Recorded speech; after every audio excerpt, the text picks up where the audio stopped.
As some of you may remember, I made a commentary about a month ago which everyone hated! And that's perfectly understandable.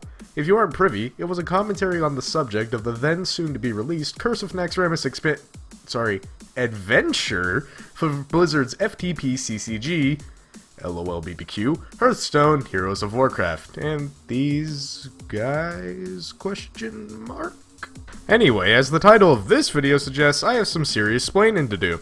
See, at the time of recording of the original video, I had some serious misgivings about Hearthstone and the idea that the game wouldn't be seeing a proper expansion, but instead, a series of fun little distractions and some new cards.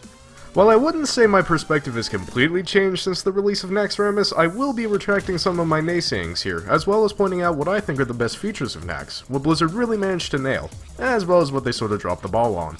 Before I talk about the adventure itself, I should establish that I'm personally not fond of research, which is a dreadful, horrible, reproachable, evil thing.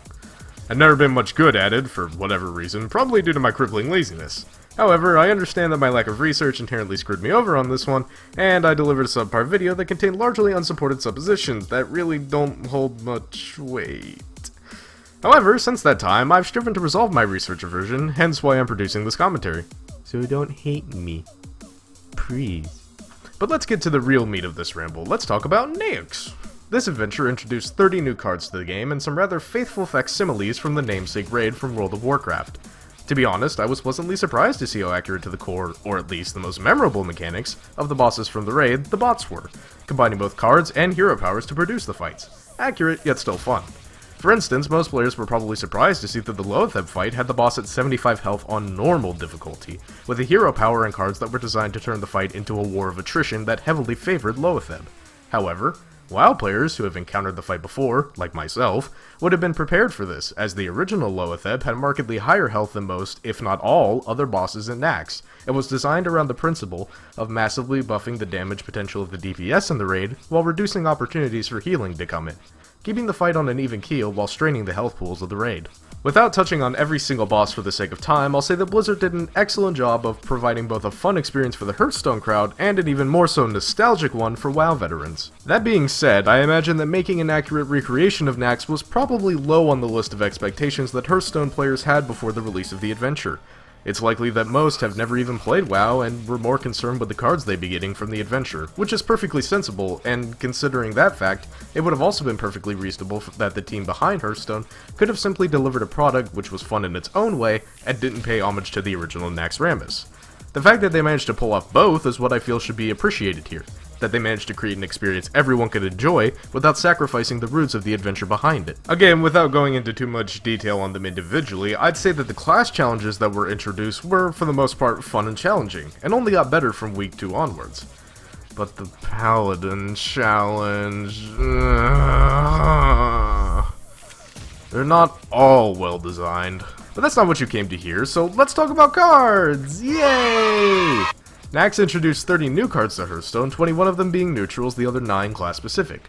While I was pleased to see we'd be getting more undead cards out of the adventure, and even more pleased to see how well they synergize together, I have to say that I do take issue with some of them. Not at a technical level, not at a design level, and not really even at an aesthetic level. I think they excel in all 3 areas. The problem I have with them is that they don't do much to advance the meta. But everyone's using decks with Naxx cards in them now. How can they not be advancing the meta? Well, sure, but take a look around. Those decks that are using Naxx cards are the exact same decks that existed pre-Naxx. You still have Handlock Warlock, Zoolock, Hunter, Gimmicks, Token and Ramp Druid, Spell Power and Miracle Rogue, etc.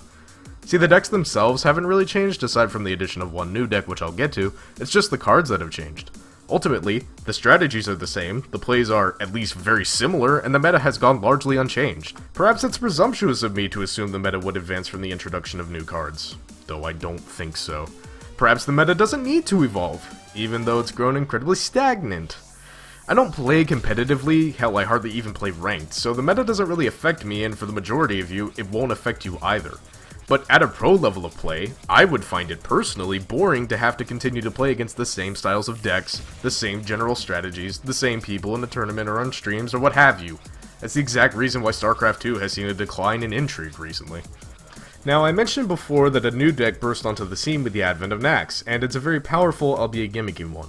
I suppose it could be classed as Death Rattle Shaman, but effectively it revolves around the usage of the Reincarnate Naxx edition Shamans have as a class card paired with such cards as Baron Rivendare and Ancestral Spirit to produce such plays as 5 Leroy Jenkins in 1 turn. Yeah.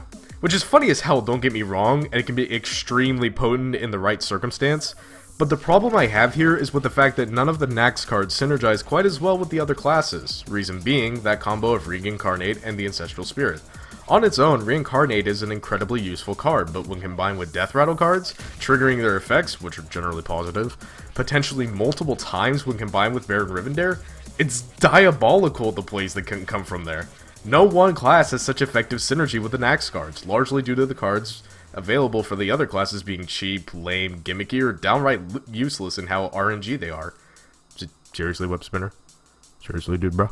And of course, that's not to say that this is a bad thing. We all wanted to see some new strategies be born from the cards that Naxx provided. I'm just making the argument that, of all the classes these cards have benefited, Shaman has so the most. Thus far, we've seen that Naxx, while perverted by some negative aspects, has been an incredibly positive thing for Hearthstone.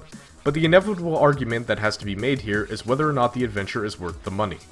Originally, I had decided to harp on the Naxx pricing points, how I find them unfair and unsuited to the length, depth, and enjoyment of the experience I received for what I paid, but in doing so and consulting some of my friendos, this is just something too subjective to really comment too much on. I mean, thus far, what I've tried to present is a largely unbiased piece, and unfortunately, the argument of value for price is an incredibly polarizing debate.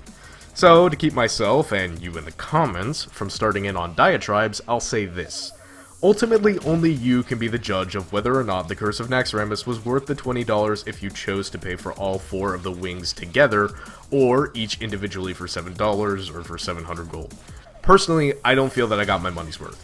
I tend to rate purchases on how many hours of solid, non-brainless entertainment I received out of them, and while I can say that Naxx is on the cusp of what I consider to be quote-unquote worth the money, it doesn't quite hit the mark.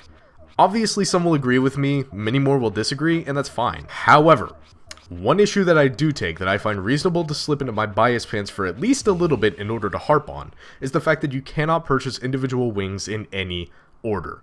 Sure, you can purchase individual wings, but only if you own the wings preceding the ones you intend to buy. That is to say, if you want the Construct wing, you must own the Military wing, and by proxy, the Plague wing. Most would argue that this isn't that bad of a thing, but I've contextualized this issue as it relates to Naxx the Raid. In the original pre-Wrath of the Lich King Naxxramas, the 4 initial quarters could be accessed in any order the raid chose, even though there was a usual path that the raids took, as certain bosses were more challenging than others. While this is certainly reflected in the setup of the wings, Arachnid, Plague, Military, Construct, and Frostworm for Hearthstone, this is still in contrast with the original design in Naxx, and, if I could adjust my tinfoil hat for a second here, might have been a deliberate choice in order to discourage the sales of individual wings and usher players toward purchasing the wing pack for $20. The more economically sound option between the two.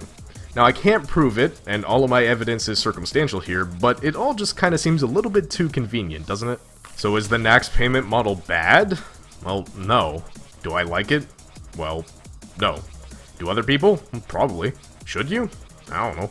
At the end of this long ramble, I would like to close by saying that while I did enjoy the Curse of Naxxramas for what it was, and was wrong to prejudge it in the manner that I did, I still have some serious concerns with this adventure. Some of which I've even taken the liberty to leave out of this commentary so as not to incite anyone.